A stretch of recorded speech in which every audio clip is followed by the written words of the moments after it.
For decades, Pablo Escobar was the most feared and powerful drug lord in the world.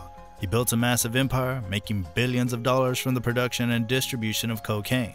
But as we all know, his reign of terror came to a bloody end in 1993 when he was gunned down on a rooftop in Medellin. Let's get into the story of power, betrayal, and the fall of a notorious drug lord, Pablo Escobar, through the lens of his son with Crime of Passion. Who was the man behind the biggest betrayal of the 20th century? What was the moment that sealed Pablo Escobar's fate? Well, we have more than one official version. If you ask the North Americans, they will tell you we were the ones who killed Pablo Escobar, and if you ask the Colombian police, they will tell you we were the ones. Sebastián Marroquín, formerly known as Juan Pablo Escobar, is the only living son of the infamous Colombian drug lord Pablo Escobar. After his father's death in 1993, Sebastián changed his name to distance himself from his father's criminal legacy. In his new book, Pablo Escobar, My Father, Juan Pablo reveals the shocking betrayal that ultimately led to his father's demise. According to Juan Pablo, it wasn't the Colombian government or the DEA that brought down his father. It was someone much closer to home. On December 3, 1993, a 6-month hunt for the painfully evasive Escobar came to a glorious end when they discovered where he was hiding in the barrio home of his auntie in Medellin, his hometown. Who told the authorities? According to an official account, Pablo made a call to his son, which authorities tapped and traced, and within an hour of that call, Pablo was involved in a deadly shootout with members of Los Pepes and the Colombian army. However, there's a flaw in this account. Escobar despised phones and had previously used them to track down and kill his own enemies. He would always tell his son that phones were death. Also, the entire city of Medellin was under heavy surveillance at the time, and yet Escobar not only made a phone call, but he also said his name, asked to speak to his son, and then had a lengthy conversation with him. According to the official account, as difficult as it is to believe, this part of the official account is correct. Pablo made that decision. However, we are left with another question. Why? Why would he make a decision that had a 99.9% chance of leading to his capture? Pablo kept his family hidden in La Casa Azul, a hideout he had built in the past.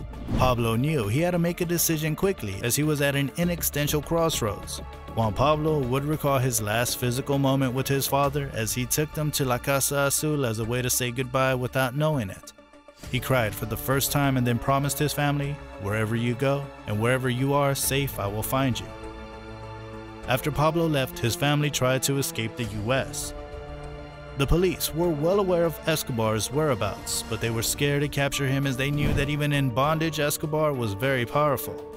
Pablo was aware of this, and he was also aware that no one wanted his family.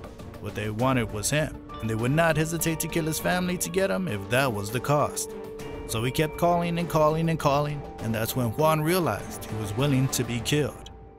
There have also been numerous accounts of Pablo Escobar's death, as well as theories about who fired the fatal shot that left Colombia's notorious drug lord prostrate on a Medellin rooftop. North Americans claim that they shot Escobar, and Colombians claim that they killed Escobar, but the truth is different. Pablo Escobar was discovered dead with a bullet through his right ear, the same method of suicide he had taught his son and wife to avoid torture and capture. The autopsy report, according to Juan Pablo Escobar, mentions 3 bullet wounds, one in Pablo Escobar's shoulder, one in his left leg, and one on the right side of his head. Juan Pablo Escobar wrote that he ascertained his father fired the fatal shot as he would tell him that if his enemies surrounded him, he would shoot himself in the right ear to avoid being captured alive. The drug lord's 6 Hour, the gun he had always told his son he'd use to kill himself if necessary, is lying next to Escobar in the infamous photograph of his body on the rooftop, while his Glock pistol is still in its holster.